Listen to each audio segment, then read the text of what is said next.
الحمد لله نحمده ونستعينه ونستغفره ونؤمن به ونتوكل عليه ونعوذ بالله من شرور أنفسنا ومن سيئات أعمالنا من يهده الله فلا مضل له ومن يضلله فلا هادي له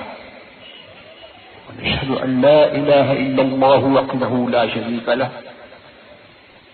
ونشهد أن سيدنا ومولانا محمدا عبده ورسوله بالهدى ودين الحق أرسله صلى الله تبارك وتعالى عليه وعلى آله وصحبه أجمعين وبارك وسلم أبدا. أما بعد، أعوذ بالله من الشيطان الرجيم. لقد تاب الله على النبي والمهاجرين والأنصار الذين اتبعوه في ساحة العسرة. صدق الله مولانا العلي العظيم وبلغنا رسوله النبي الكريم الأمين المكين ونحن على ذلك لمن الشاهدين والشاكرين والحمد لله رب العالمين.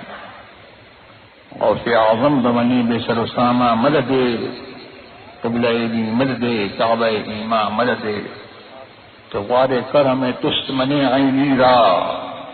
اے خدا جویو خدا بینو خدا دا مدد. تاخیر تو بہت ہو چکی، اب ہمارے میزبان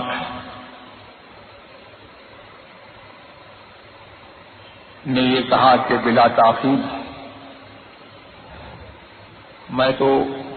بہت دیر سے یہ سوچ رہا تھا کہ بلکہ اس سے پہلے بھی میں یہاں آنے کے لیے تیار تھا، سوچ رہا تھا کچھ سنا دوں گا.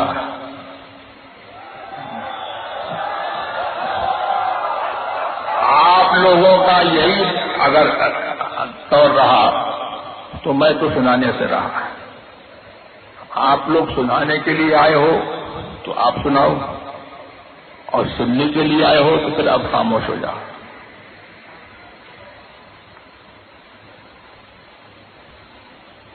میں اپنی طبیعت کی وجہ سے زیادہ بیٹھ نہیں سکتا اور زیادہ جلسوں کے ہنگاموں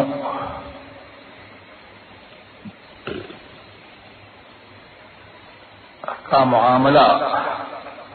میری طبیعت کے لیے سازگار نہیں ہے. بہرحال اب دیر سے ہی صحیح کچھ سنانا ہے تو میں سنائے دیتا ہوں. ایک حدیث ایمان افروز ایک صحابی جلیل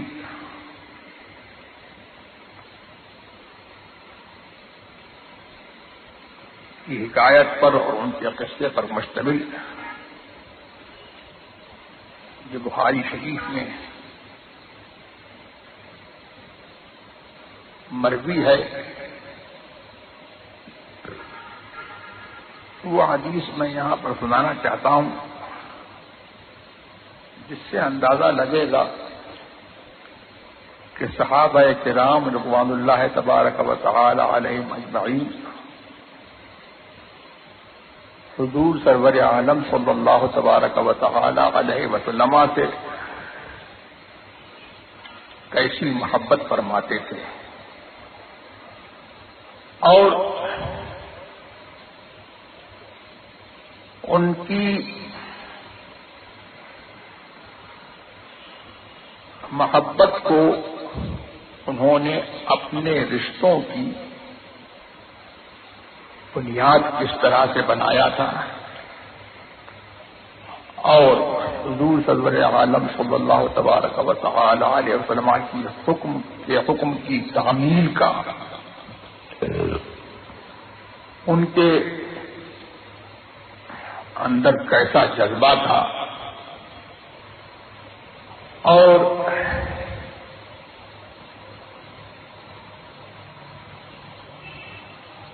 حضور علیہ الصلوۃ والسلام کو وہ اپنے نفس کا، اپنی جان کا اور اپنے تمام معاملات کا کیسا حاکم اور کیسا مختار سمجھتے تھے، اور اس سے یہ بھی پتہ لگے گا کہ سنیت جس کو آج مسلک اہل سنت والجماعت کے نام سے اور پہچان کے لیے مسلک اعلی حضرت کے نام سے جانا پہچانا جاتا ہے، وہ کیا ہے۔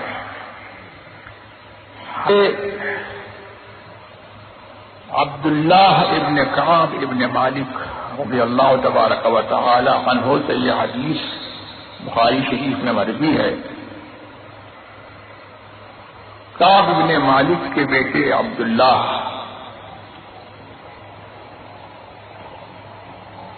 ان کے بارے میں بخاری شریف میں یہ آیا کہ جب کعب بن مالک رضی اللہ تبارک و تعالی عنہ کی بینائی چلی گئی تھی تو ان کے قائد اور ان کو چلانے والے وہی ان کے بیٹوں میں تھے۔ ان سے حضرت کعب بن مالک رضی اللہ تبارک و تعالی عنہ نے اپنی آپ بیتی بیان کی۔ وہ کہتے ہیں کہ میں حضور سرور عالم صلی اللہ تبارک و تعالی علیہ وسلم کے ساتھ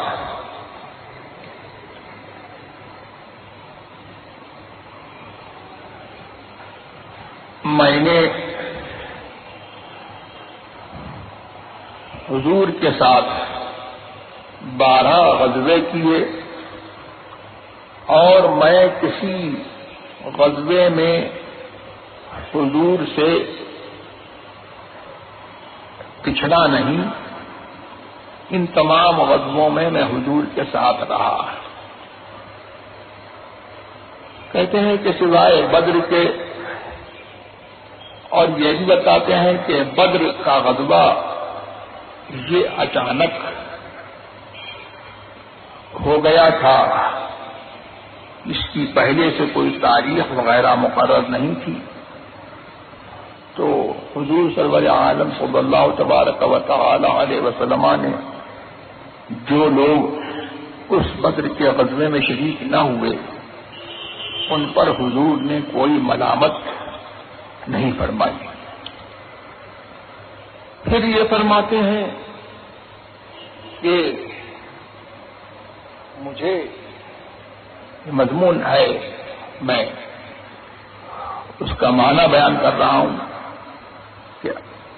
اللہ تبارک و تعالی نے حضور سے بیعت کی جو سعادت نصیب فرمائی لیلۃ العقبہ میں، عقبہ والی رات میں، اس سعادت پر وہ فخر کرتے ہوئے فرماتے ہیں کہ میری یہ تمنا نہیں ہے کہ مجھے بدر کا غزوہ اس کے بدلے بدر کے غزوے کی حاضری نصیب ہوتی، اگرچہ بدر کی جنگ کا شہرا لوگوں میں زیادہ ہے۔ اس کے بعد کہتے ہیں کہ میں تمام غزووں میں حضور کے ساتھ شریک رہا، غزوہ تبوک کے علاوہ، کہ غزوہ تبوک میں میں پیچھے رہ گیا، اور حضور سرور عالم صلی اللہ تبارک و تعالی علیہ وسلم کی عادت کریمہ یہ تھی کہ جب کسی غزوے کے لیے تشریف لے جاتے تو جہاں جانا ہے اور جو آخری منزل ہے اس کا پتہ نہیں بتاتے تھے، بلکہ توریے کے طور پر صراحتاً حضور نبی کریم صلی اللہ تبارک و تعالی علیہ وسلم نے صریح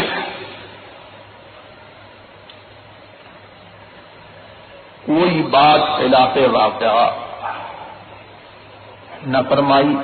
اور کبھی جھوٹ کا قصد بھی نہیں فرمایا، کبھی جھوٹ نہیں بولا۔ ضرورت ہوتی تھی تو توریہ کر لیتے تھے، کوئی ایسی بات فرماتے تھے کہ اس کا کوئی صحیح پہلو بھی ہو اور اس کا ظاہری پہلو جو ہے وہ کچھ اور ہو، اور جو ایک پہلو وہ بھی ہو کہ جو صحیح ہو، اور اس کا قصد آدمی کرے تو جھوٹ سے بچ سکتا ہے۔ تو حضور سرور عالم صلی اللہ تعالی علیہ وسلم جب ضرورت ہوتی تو توریہ فرماتے، یعنی پہلو دار بات کہتے تھے، جس کا ایک پہلو صحیح ہوتا تھا، واقعے کے مطابق ہوتا تھا، تو اسی کا قصد فرماتے تھے۔ سوائے غزوہ تبوک کے تمام جنگوں میں حضور نے یہی دستور اختیار کیا۔ اب فرماتے ہیں کہ غزوہ تبوک میں حضور نبی کریم سرور عالم صلی اللہ تبارک و تعالی علیہ وسلم نے لوگوں کو صاف صاف بتا دیا کہ ہم روم والوں سے لڑنے کے لیے اور ان کے قتال کے لیے ہماری منزل تبوک ہے، ہم تبوک جا رہے ہیں، تاکہ لوگ تیاری کر لیں اور اپنے کام نپٹا کر کے وہ جانے کے لیے تیار ہو جائیں۔ اب کعب بن مالک کہتے ہیں کہ یہ زمانہ وہ تھا جب پھل پک چکے تھے اور سائے گھنے ہو گئے تھے، بہت ہی سخت گرمی کا زمانہ تھا، اور ایسے عالم میں مشکل گھڑی میں لوگوں نے تیاری کی، اور کہتے ہیں کہ میں نے بھی 2 اونٹنیاں خرید رکھی تھی اسی قصد سے، اور لوگ تیار ہو کر کے چل دیے، لیکن مجھے کچھ کام درپیش ہوا تو میں نے کہا کہ میں اپنا کام نپٹا لوں گا، تو آج نہیں تو کل جاؤں گا۔ پھر جب دوسرا دن ہوا، کل ہوا، تو پھر میں اپنے کام میں مصروف ہو گیا، اور پھر میں نے یہ کہا کہ میں کل چلا جاؤں گا۔ یہی ہوتا رہا، اور آج سے کل پر وہ تاخیر ہوتی چلی گئی، یہاں تک کہ حدیث میں آتا ہے کہ کعب بن مالک کہتے ہیں کہ لشکر جو ہے وہ بہت دور پہنچ گیا۔ اب ان کے لیے یہ دشوار ہوا کہ یہ حضور سرور عالم صلی اللہ تعالی وسلم سے جا ملیں اور لشکر میں شریک ہو جائیں۔ اب یہ پچھڑ کر کے رہ گئے، اور ان کو اپنے دل میں یہ فکر لائق اور اپنے دل میں ملامت کرتے تھے، اور بازاروں میں جب نکلتے تھے تو یہ کہتے تھے کہ مجھ کو اس بات سے تکلیف ہوتی تھی کہ مجھے لوگ دیکھیں تو میرے اوپر نفاق کی اور منافق ہونے کی تہمت لگائیں، اس لیے کہ اس زمانے میں ایسا تھا کہ جو پیچھے رہ جاتا تھا بغیر کسی عذر کے تو لوگ اس کو یہ سمجھتے تھے کہ یہ منافق ہے. اور حضرت قائم مالک فرماتے ہیں کہ مسلمان اس لشکر میں اتنے کثیر تھے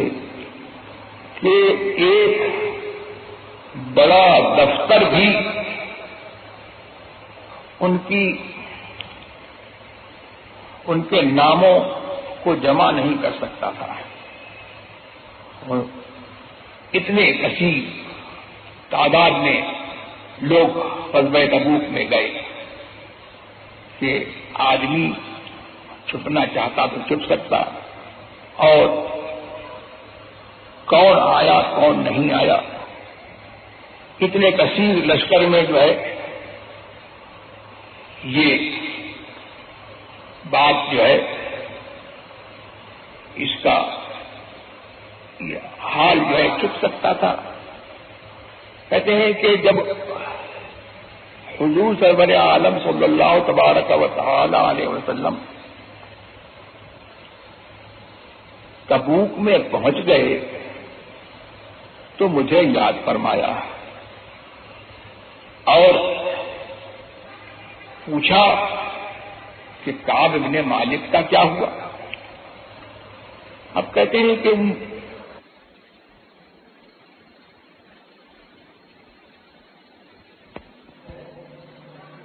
پوچھا کہ کعب ابن مالک کا کیا ہوا. اب کہتے ہیں کہ کسی شخص نے یہ کہا کہ ان کو جنگ میں آنے کی فرصت کہاں ہے، وہ تو اپنے حال میں خوش ہیں اور ان کا جو لباس ہے دائیں بائیں اس کو دیکھنے میں وہ مصروف ہیں. تو ایک صحابی جلیل غالباً معاذ بن جبل یا کوئی اور صحابی جن کا میں نام بھول رہا ہوں، انہوں نے اس شخص سے کہا کہ تو نے کتنی بری بات کہی. اور پھر حضور سے مخاطب ہو کر کے کہا یا رسول اللہ، اللہ کے رسول، ہم تو کعب ابن مالک کے بارے میں جو کچھ جانتے ہیں وہ خیر ہی ہے. اس سے کیا پتہ لگا کہ صحابہ کرام رضوان اللہ تبارک و تعالی علیہم اجمعین کا دستور یہ تھا کہ کسی کی برائی سننا گوارا نہیں کرتے تھے. آپس میں ایک دوسرے کو اتنا چاہتے تھے کہ اس کی برائی نہ تو خود کرتے تھے اور اگر کوئی برائی کرے تو اس کو سننا گوارا نہیں کرتے تھے. یہی دستور ہم لوگوں کو اپنانا چاہیے. اگر یہ دستور ہم لوگ اپنا لیں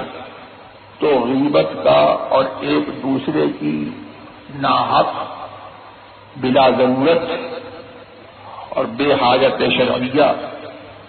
اس کی غیبت اور اس کی برائی کا دروازہ بند ہو سکتا ہے.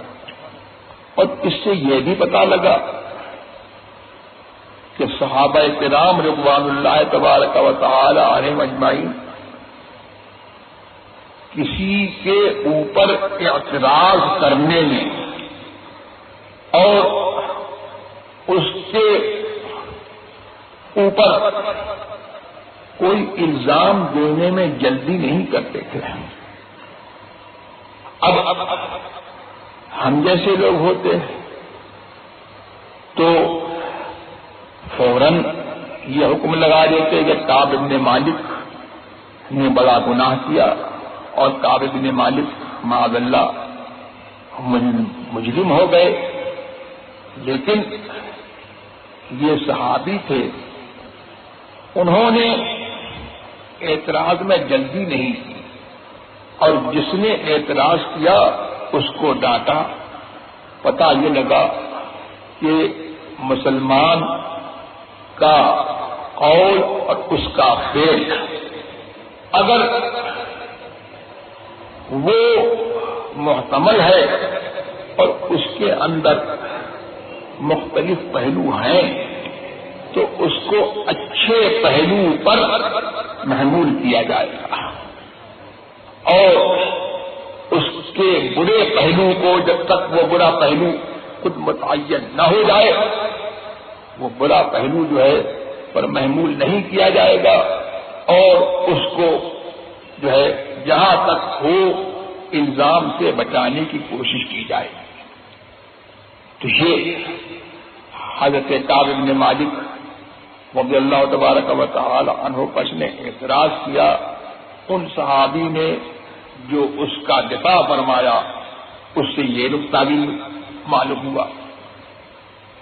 بہرحال پھر یہ کہتے ہیں کہ کعب بن مالک کہ حضور سرور عالم صلی اللہ تبارک و تعالی علیہ وسلم اب اس غزوے سے فارغ ہو کر کے چل دیے مدینہ شریف کی طرف، اور جب مدینہ شریف کی طرف چل دیے اور اب یہ مدینہ شریف کی طرف حضور مدینہ شریف سے قریب ہوئے تو کہتے ہیں کہ میرے دل میں جھوٹے ہیلے بہانے آنے لگے، اور یہ انہوں نے دل میں سوچا کہ میں حضور سے یہ بہانہ کر دوں گا وہ بہانہ کر دوں گا، لیکن کہتے ہیں کہ جیسے جیسے حضور سرور عالم صلی اللہ تبارک و تعالی علیہ وسلم کی آمد قریب ہوئی اور حضور تشریف لے آئے، کہتے ہیں کہ سارے جھوٹے بہانے میرے دل سے جو ہے دور ہو گئے، اور میں نے یہ پختہ ارادہ کر لیا کہ حضور سے سچ بولوں گا، جھوٹ نہیں بولوں گا۔ کہتے ہیں کہ اب حضور صلی اللہ تعالی علیہ وسلم ایک دن تشریف لے آئے، دن چڑھے، جب سورج بلند ہوا تو نبوت کا سورج مدینے کا تاجدار مدینے میں جلوہ افروز ہوا۔ کہتے ہیں کہ حضور تشریف لائے، اور یہ حضور کی آیت کریمہ تھی کہ جب کسی سفر سے آتے تھے تو پہلے مسجد میں تشریف لے جاتے تھے، اسی عادت کے مطابق آپ مسجد میں تشریف لے گئے، اور مسجد میں جب تشریف لے گئے تو لوگ حضور سے ملنے کے لیے آنے لگے، اور جو لوگ غزوہ تبوک سے پچھڑ گئے تھے، حدیث میں آتا ہے کہ وہ 80 سے کچھ زیادہ تھے، تو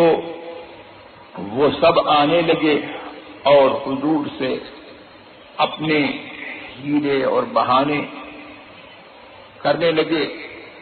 اور اس کے ساتھ ساتھ یہ بھی عرض کرنے لگے کہ حضور ہمارے لیے استغفار کریں، دعائے مغفرت کریں، ہمارے لیے بخشش چاہیں۔ تو حضور سرور عالم صلی اللہ تبارک و تعالی علیہ وسلم ان کے ظاہری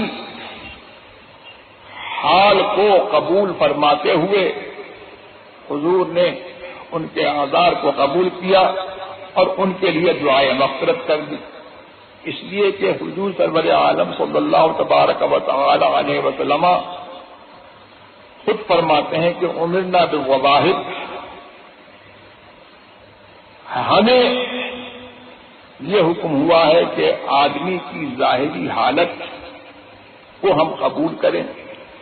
اور اس کے دل کا معاملہ اللہ کی طرف سپرد کر دیں۔ تو اکثر و بیشتر معاملات میں اسی حکم پر حضور نے عمل فرمایا اور یہ بھی لوگ آئے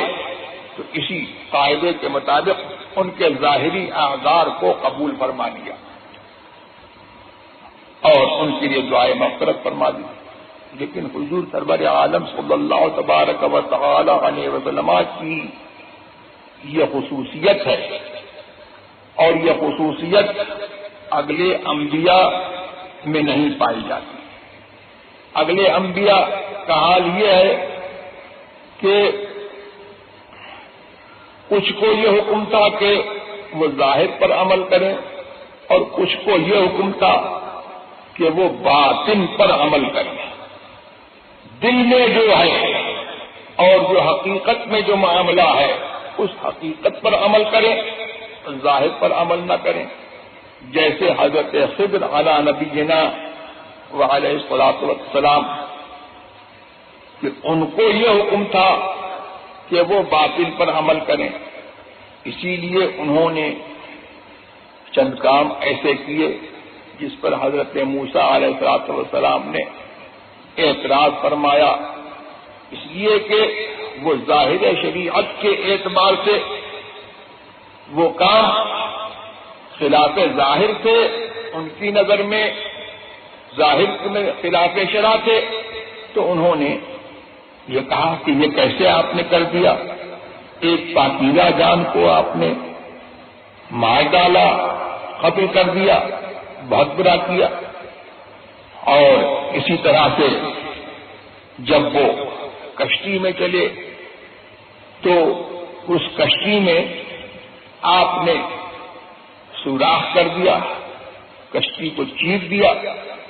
اور اس کو عیبدار کر دیا. آپ نے کہا کہ یہ آپ نے کیا کام کیا؟ کیا آپ نے کشتی کو اس لیے پھاڑا کہ جو کشتی میں سوار ہیں ان کو آپ ڈبو دیں؟ آپ نے بہت بڑا کام کیا. اور ایسے ہی جب ایک بستی سے گزرے، وہاں کے لوگوں نے آپ کو کھانا نہیں کھلایا، کھانے کی ضرورت تھی اور ان دونوں حضرات نے کھانا طلب کیا تو انہوں نے کھانا دینے سے اور مہمان نوازی سے انہوں نے انکار کیا. وہاں ایک دیکھا کہ ایک دیوار ہے، وہ ڈھہنا چاہتی ہے، گرنا چاہتی ہے، منہدم ہونے کے قریب ہے. تو ان کا معجزہ تھا کہ انہوں نے اس طرح سے انگلی سے اشارہ کر دیا، وہ دیوار سیدھی ہو گئی. حضرت موسیٰ علیہ السلام نے فرمایا کہ آپ چاہتے تو اس پر اجرت لے لیتے. تو یہاں سارے اس قصے کی تفصیل کا وقت نہیں ہے، بات ڈوب جائے گی. ان تمام مثالوں میں حضرت خضر علی نبینا والصلاۃ والتسلیم نے باطن پر عمل کیا اور اس میں قرآن شریف میں یہ ہے کہ جب اس دیوار کو آپ نے سیدھا کیا تو اس کی وجہ یہ بتائی کہ یہ دیوار اس کے نیچے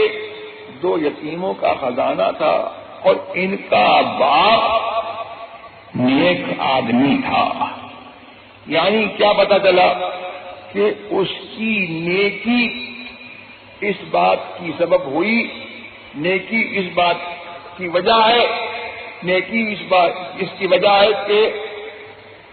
خضر نے یہ تصرف کیا کہ اس دیوار کو سیدھا کر دیا. تو وہ حدیث تفسیر میں آتا ہے کہ وہ جو باپ جس کو کہا کہ ان کا باپ جو ہے وہ نیک آدمی تھا، وہ ان کا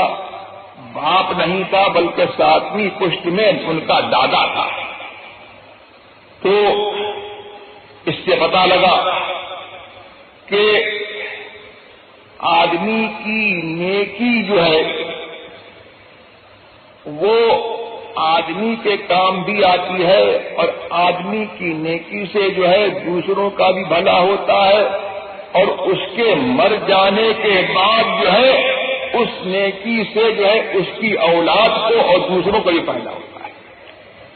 یہی تو مسلک اہل سنت ہے کہ ہم یہ کہتے ہیں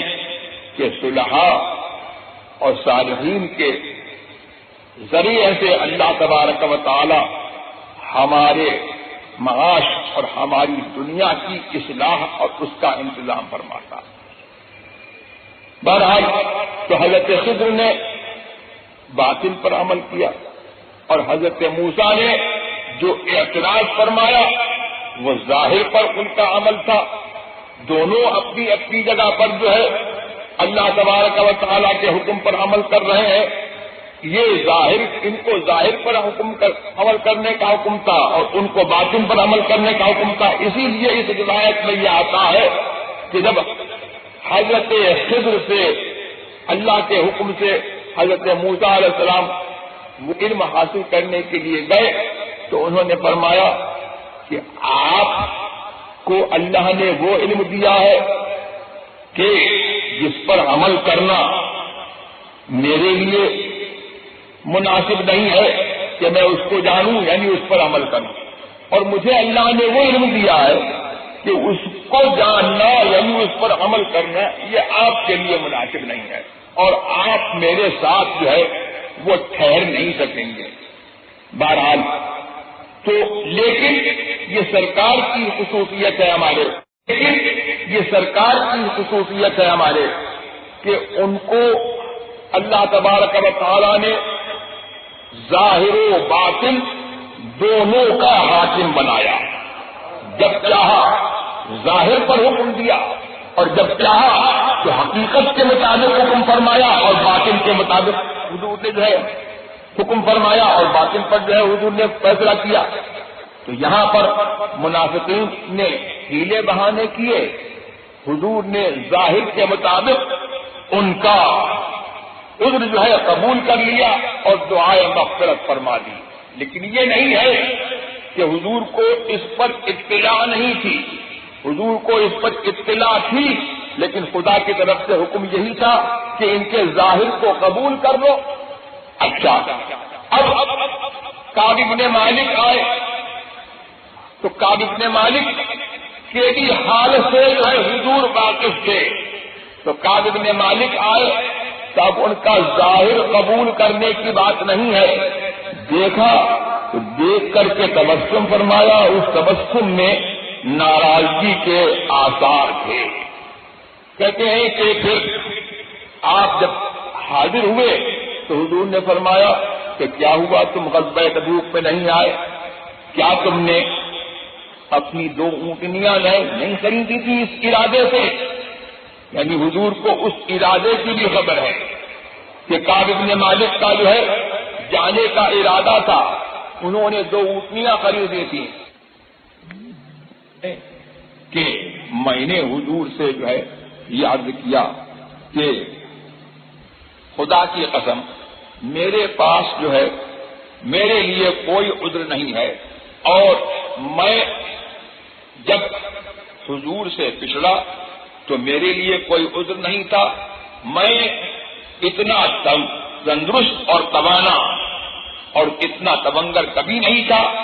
جتنا جو ہے اب تھا، اور میں جو ہے اللہ نے جو ہے مجھ کو جو فراغت اس سے پہلے میرے پاس کبھی نہیں تھا، تو میرے لیے کوئی عذر نہیں ہے۔ اس کے بعد یہ بھی کہا کہ اللہ نے مجھے زور بیان دیا ہے، اگر میں کسی اور کے پاس بیٹھتا تو مجھے یہ امید تھی کہ اس کے عتاب سے میں اپنے زور بیان سے باہر ہو جاتا اور اس کے عتاب سے بچ جاتا، لیکن یہ حضور آپ کا معاملہ ہے، اگر میں آپ سے جھوٹ بول دوں گا تو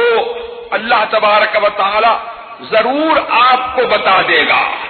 تو کہتے ہیں کہ یہ صحابی تھے، اس سے کیا پتا لگا کہ صحابی کا عقیدہ یہ ہے کہ حضور کے سامنے جھوٹ بول کر کے جو ہے بچ نہیں سکتے، اور اللہ تبارک و تعالی ان کو جو ہے خبر کر دے گا۔ اور پھر یہ کہتے ہیں کہ اگر میں آپ کے سامنے سچ بولوں اور تھوڑی دیر کو حضور آپ ناراض ہوں تو مجھے جو ہے اللہ تبارک و تعالی کے عفو کی اور اس کی معافی کی اور اس کے کرم کی جو ہے مجھے امید ہے. تو کہتے ہیں کہ پھر جب یہ آپ نے جو ہے عرض کر دیا تو حضور نے ان کے بارے میں جیسے منافقین کے بارے میں یہ ان کے آثار قبول کر لیے، ان کے بارے میں فرمایا کہ تم کھڑے ہو جاؤ یہاں تک کہ اللہ تبارک و تعالی اپنا فیصلہ فرمائے، یہاں تک کہ تمہارے بارے میں اللہ تبارک و تعالی حکم فرمائے. معلوم یہ ہوا کہ یہاں پر حضرت کعب بن مالک رضی اللہ تبارک و تعالی عنہ کے معاملے میں حضور نے ظاہر پر عمل نہیں فرمایا بلکہ حقیقت پر اور ان باطن پر جو ہے آپ نے حکم فرمایا. تو پھر جو ہے یہی کہتے ہیں کہ کعب بن مالک کے ساتھ بھی یہی ہوا اور مرارہ ابن ربیع اور ہلال ابن امیہ یہ دو بھی پچھڑ گئے تھے، ان کے ساتھ بھی یہی ہوا. اب یہ کہتے ہیں کہ حضور کے حکم سے جب یہ چل دیے تو ان کی قوم کے کچھ لوگ جو ہے ان کے پیچھے چلے. انہوں نے کہا کہ تم نے کیا کیا، اپنے آپ کو رسوا کر دیا، تم چاہتے تو حضور سے کوئی عذر کر دیتے، حضور تمہارا عذر قبول کر لیتے اور تمہارے لیے دعائے مغفرت فرما دیتے. کہتے ہیں کہ مجھے یہ ہوا کہ میں پلٹوں اور پلٹ کر کے میں کچھ ہیلا بہانہ کر دوں اور اپنے آپ کو جھٹلا دوں. پھر میں نے پوچھا کہ یہ بتاؤ کہ جو معاملہ میرے ساتھ ہوا ہے ایسا کسی اور کے ساتھ بھی ہوا ہے؟ تو ان لوگوں نے دو آدمیوں کا نام لیا، جو نیک دو آدمیوں کا نام لیا جو نیک تھے اور وہ بدر کی جنگ میں شریک ہو چکے تھے. تو کہتے ہیں کہ میرے لیے ان کے معاملے میں اور ان کی ذات میں میرے لیے رہنمائی تھی. اس سے پتہ یہ لگا کہ صلحاء کے اعمال اور صلحاء کی روش آدمی کو اختیار کرنا چاہیے اور ان کے اعمال اور ان کے اقوال اور ان کے طرز کو اپنانا چاہیے. یہی جو ہے صحابہ کے زمانے سے جو ہے روش چلی آ رہی ہے کہ افعال اہل الدین، جو دین والے لوگ ہیں، جو دیندار لوگ ہیں، ان کے افعال سے تمسک کیا جاتا ہے اور ان کے افعال کو حجت قرار دیا جاتا ہے اور ان کے افعال سے سند پکڑتے ہیں اور انہی کے افعال کو اختیار کیا جاتا ہے. تو کہتے ہیں کہ میں نے دل میں سوچا کہ نہیں، اب تو میں وہی کروں گا جو ان دونوں نے کیا ہے. تو اب کہتے ہیں کہ میں جو ہے وہاں میں نے کہا کہ نہیں، میں حضور سے جو ہے جھوٹ نہیں بولوں گا اور میں چل پڑا وہاں سے. کہتے ہیں کہ اب حضور نے یہ حکم دیا کہ ان تین لوگوں سے کعب ابن مالک، ہلال ابن امیہ اور مرارہ ابن ربیع سے کوئی بات نہیں کرے گا. تو یہ لوگ حضور کے باغی نہیں تھے، معاذ اللہ ایسے نہیں تھے کہ حضور کے دین سے پھر گئے ہوں، مسلمان تھے، سچے پکے مسلمان تھے اور اپنے اس لغزش پر نادم بھی تھے. تو ان کی توبہ تو پہلے ہی ہو گئی تھی، لیکن حضور سرور عالم صلی اللہ تبارک و تعالی علیہ وسلم نے انہیں جانچنے کے لیے، آزمانے کے لیے ان کو یہ فرما دیا کہ تم چلے جاؤ یہاں سے، یہاں تک کہ اللہ تمہارے بارے میں کوئی حکم دے. ان کو موقوف رکھا اور لوگوں سے کہہ دیا کہ ان سے کوئی بات نہیں کرے گا. تو صحابہ نے اس حکم پر ایسے عمل کیا کہ لوگوں نے رشتہ داری کا لحاظ نہیں کیا اور ان سے جو ہے بات کرنا، کلام کرنا، سلام کرنا جو ہے سب موقوف کر دیا. کعب بن مالک فرماتے ہیں اس میں درس ہے ان لوگوں کے لیے جو اتحاد کی دعوت دیتے ہیں اور جو سنی اور غیر سنی سب کو ملانا چاہتے ہیں، ان کے لیے جو ہے اس میں درس ہے کہ صحابہ کرام رضوان اللہ تبارک و تعالی علیہم اجمعین کا طرز عمل یہی رہا کہ انہوں نے اپنے رشتے جو ہے رسول اللہ کی محبت کے رشتے سے جو ہے منسلک کیے، جو رسول اللہ کا ہے انہوں نے اس کو اپنا سمجھا، اور جو جس سے رسول اللہ نے تھوڑی دیر کے لیے بھی منع فرما دیا تو اگرچہ وہ مسلمان ہو اس سے انہوں نے جو ہے اپنا ناتا اور اپنا رشتہ نہیں رکھا، بولنے ڈالنے کا جو ہے اس سے رشتہ نہیں رکھا۔ تو یہاں پر کہتے ہیں کہ حضرت کعب بن مالک کہتے ہیں کہ اب جب یہ ہوا تو مدینے کی زمین جو ہے اب بدل گئی اور وہ زمین نہیں رہی، اور در و دیوار بدل گئے، اور لوگ جو ہے میرے لیے بدل گئے، اب مجھ سے کوئی بات نہیں کرتا تھا۔ کہتے ہیں کہ میں صبر والا آدمی تھا اور برداشت والا آدمی تھا، تو میں تو بازاروں میں جاتا تھا اور نماز بھی حضور کے پیچھے پڑھتا تھا اور بازاروں میں بھی جو ہے چلتا تھا، اور میرے دونوں جو رفقا تھے جن کے ساتھ یہ معاملہ ہوا کہتے ہیں کہ ان کا عجیب حال ہوا، وہ غم سے نڈھال ہو گئے اور نہایت ہی وہ ضعیف اور کمزور ہو گئے، لیکن میں نے صبر کیا اور میں بازاروں میں بھی آتا تھا، حضور کے ساتھ نماز بھی پڑھتا تھا۔ کہتے ہیں کہ میں جب نماز پڑھتا ہوتا تھا ستون کی آڑ میں تو میں دیکھتا تھا کہ حضور سرور عالم صلی اللہ تبارک و تعالی علیہ وسلم جب میں مسجد کہتے ہیں کہ جب میں مسجد میں آتا تو میں یہ دیکھتا تھا کہ میں نے حضور کو سلام کیا تو میں یہ دیکھتا تھا کہ کیا حضور نے لب ہلائے میرے سلام کا جواب دیا، اور میں جب نماز پڑھنے لگتا تھا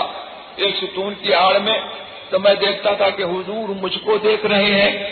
اور جب میں حضور کی طرف متوجہ ہوتا تھا تو حضور اپنی نظر پھیر لیتے تھے جس سے مجھے تکلیف ہوتی تھی۔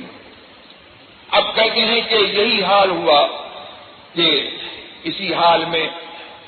ایک دن جو ہے میرے پاس میں بازار میں چل رہا تھا کہ ایک شخص نے یہ پوچھا کہ کوئی ہے جو مجھے کعب بن مالک کا پتہ بتائے، تو لوگوں نے اشارہ کر دیا کہ یہ کعب بن مالک جا رہے ہیں۔ کہا کہ اس نے میرے پاس ایک خط دیا مجھے، اور اس خط میں جب میں نے اس خط کو پڑھا تو وہ شام کے بادشاہ غسان کی طرف سے یہ خط تھا جس میں یہ تھا کہ ہم نے سنا ہے کہ تمہارے صاحب نے اور تمہارے سردار نے تم کو چھوڑ دیا ہے اور تم کو مبغوض جانا ہے، اور تم کوئی ایسے نہیں ہو کہ تم رائگاں ہو جاؤ یا ضائع ہو جاؤ، ہمارے پاس آ جاؤ تو تمہاری عزت ہوگی، تمہاری ہم عزت کریں گے، تمہیں قدر و منزلت ملے گی۔ کہتے ہیں کہ میں نے کہا کہ یہ تو مصیبت پر مصیبت ہے، میں نے اس خط کو تندور میں پھینک کر کے جلا دیا کہ نہ خط رہے گا اور نہ یہ کسی کو اس کی اطلاع ہوگی۔ کہتے ہیں کہ اسی حال میں ایک مدت گزر گئی۔ کہتے ہیں کہ پھر ایک دن میں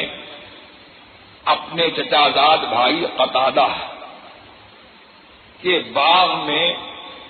دیوار پر چڑھ کر کے، کہ دروازہ بند تھا، دیوار پر چڑھ کر کے میں اوپر بیٹھ گیا اور میں نے کہا کہ تمہیں میں اللہ کی قسم دیتا ہوں، تم یہ بتاؤ کہ میں اللہ و رسول سے محبت کرتا ہوں یا نہیں۔ وہ خاموش رہے، پھر انہوں نے قسم دی کہ میں اللہ و رسول سے محبت کرتا ہوں یا نہیں، خاموش رہے۔ تیسری مرتبہ جب قسم دی کہ تمہیں اللہ کی قسم ہے مجھے جواب دو میں اللہ رسول سے محبت کرتا ہوں کہ نہیں؟ تو انہوں نے اتنا ہی کہا اللہ و رسول عالم، اللہ جانے اور اس کا رسول جانے. یعنی حضور سرور عالم صلی اللہ تبارک و تعالی نے منع فرما دیا تھا کہ ان سے کوئی بات نہیں کرے گا، تو انہوں نے اپنے بھائی سے، چچازاد بھائی سے بات نہیں کی. حکم کو اس طور پر ٹالانے کا صحابہ کا جذبہ تھا. اب کہتے ہیں کہ مجھے جو ہے بہت ہی رنج لائق ہوا اور میں رو کر کے دیوار پھلانگ کر کے میں چل دیا. کہتے ہیں کہ اسی حال میں جو ہے ہم تھے کہ ایک دن ایک قاصد آیا اور اس نے یہ ہم کو حکم دیا، مجھے حکم دیا کہ اپنی بیوی سے علیحدہ رہو، اپنی بیوی سے جدا ہو جاؤ. تو کہتے ہیں کہ میں نے اس سے پوچھا کہ میں اپنی بیوی کو طلاق دے دوں یا کیا کروں؟ یہاں پر پتہ لگا کہ صحابہ کرام رضوان اللہ تبارک و تعالی علیہم اجمعین حضور سرور عالم صلی اللہ تبارک و تعالی کو اپنے معاملات کا مختار کل مانتے تھے، اپنا حاکم جانتے تھے. حضور نے ایک جائز کام کو منع فرما دیا تو اب وہ جائز کام جو ہے جائز نہیں رہا بلکہ حرام ہو گیا. اس سے یہی پتہ لگا کہ حضور جو ہے صاحب اختیار ہے، جس کے لیے جس جائز کو چاہیں حرام فرما دیں اور جس کے لیے جس حرام کو چاہیں جائز فرما دیں. حضور کا یہ اختیار، صحابہ جو ہے یہ اختیار سمجھتے تھے. تو کہتے ہیں کہ اس نے یہ کہا کہ نہیں، صرف یہ ہے کہ ان سے اپنی بیوی سے تم صحبت مت کرو، تم اس کے قریب مت جاؤ. اور یہی حکم اس قاصد نے مرارہ ابن ربیع اور ہلال ابن امیہ کو بھی دے دیا. اب ان دونوں میں سے غالباً مرارہ ابن ربیع یا ہلال ابن امیہ، مجھے اس وقت نام ٹھیک سے یاد نہیں ہے، ان میں سے کسی صاحب کی بیوی حضور کی خدمت میں حاضر ہوئی اور انہوں نے کہا کہ میرا شوہر بہت نڈھال ہے اور اس کو خدمتگار کی ضرورت ہے، تو میں کیا اس کی خدمت کر سکتی ہوں؟ تو فرمایا کہ ہاں، لیکن وہ تم سے قربت نہ کرے. تو انہوں نے عرض کیا کہ حضور اس میں تو بالکل حرکت ہی نہیں ہے اور اس کے اندر کوئی سکت ہی نہیں ہے. اب حضرت کعب بن مالک رضی اللہ عنہ فرماتے ہیں کہ میں چونکہ ایک جوان مرد تھا، لہذا یہ رخصت میں نے حضور سے طلب نہیں کی کہ میری بیوی جو ہے میری خدمت کر لے، کیونکہ میں جوان مرد تھا تو میرے اوپر جو ہے میں اپنے نفس پر مجھے پورا اعتماد نہیں تھا کہ حضور کے حکم میں کوئی سرتابی ہو جائے، کوئی لغزش ہو جائے اور حضور کے حکم کی تعمیل میں کوئی کمی ہو جائے. لہذا میں نے یہ رخصت طلب نہیں کی اور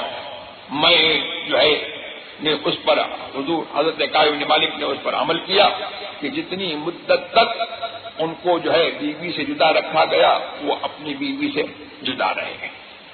اب کہتے ہیں کہ اسی حال میں جو ہے 50 راتیں جو ہے وہ گزر گئیں.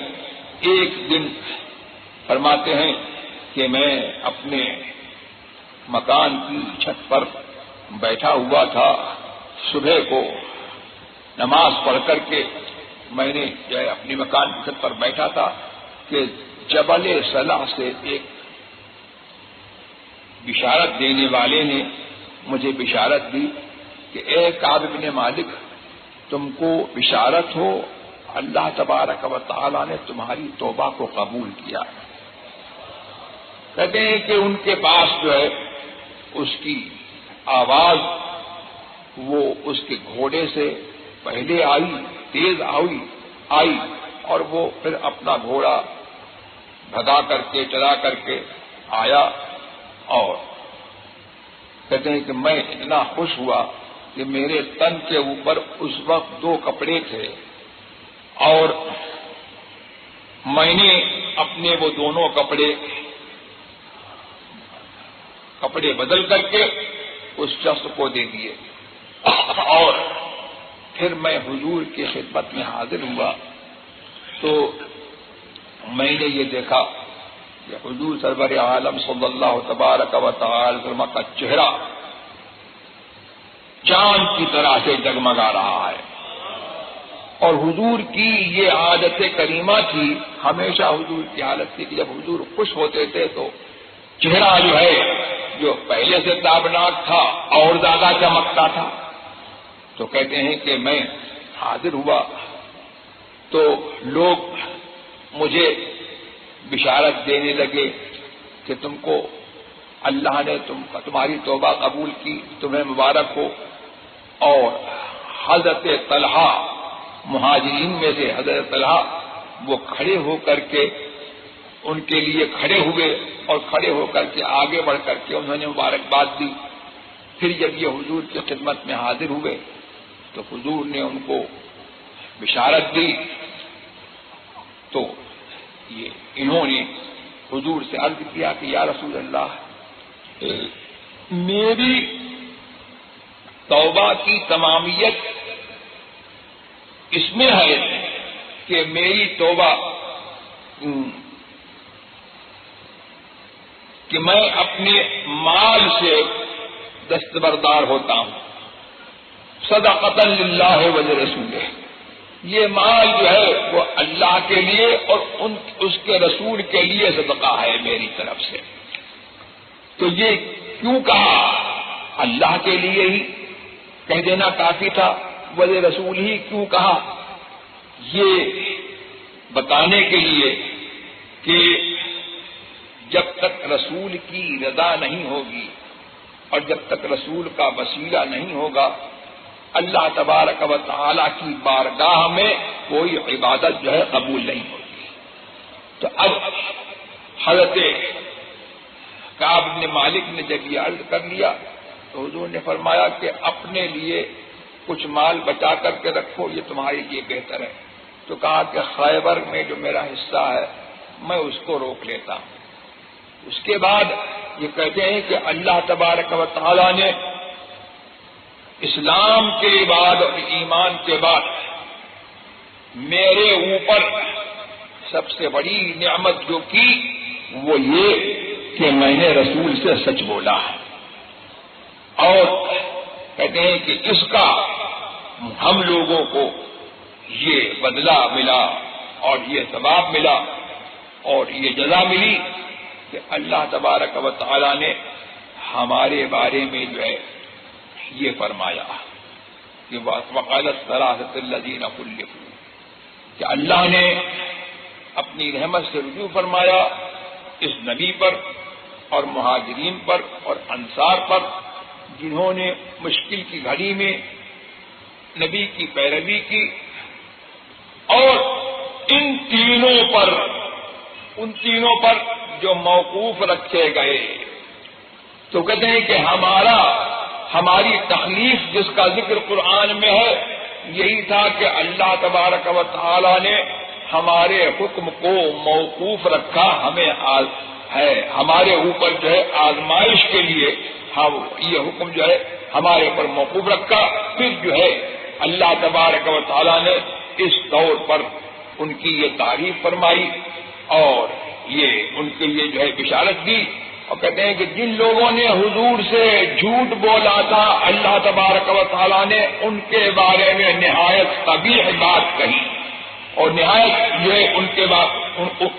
ان کی تقبیح اور ان کے جو ہے برے حال کو جو ہے اللہ نے ظاہر فرمایا، اور یہ فرمایا کہ وہ تمہارے پاس آئیں گے تو قسمیں کھائیں گے تاکہ تم لوگ جو ہے ان کے خیال میں نہ پڑو، تو ٹھیک ہے ان کا خیال چھوڑ دو۔ اس کے بعد یہ ہے کہ تم فرما دو کہ ہم تمہارا کہاں ہم تمہارا یقین نہیں لائیں گے، اللہ تبارک و تعالیٰ نے ہمیں تمہاری خبر بتا دی، یہ منافقین کے بارے میں فرمایا۔ تو یہ حدیث میں نے آپ کو جو ہے سنا دی، جس سے آپ کو جو ہے مسلک اہل سنت جو مسلک اعلی حضرت ہے اس زمانے میں، اس پر جو ہے روشنی پڑتی ہے،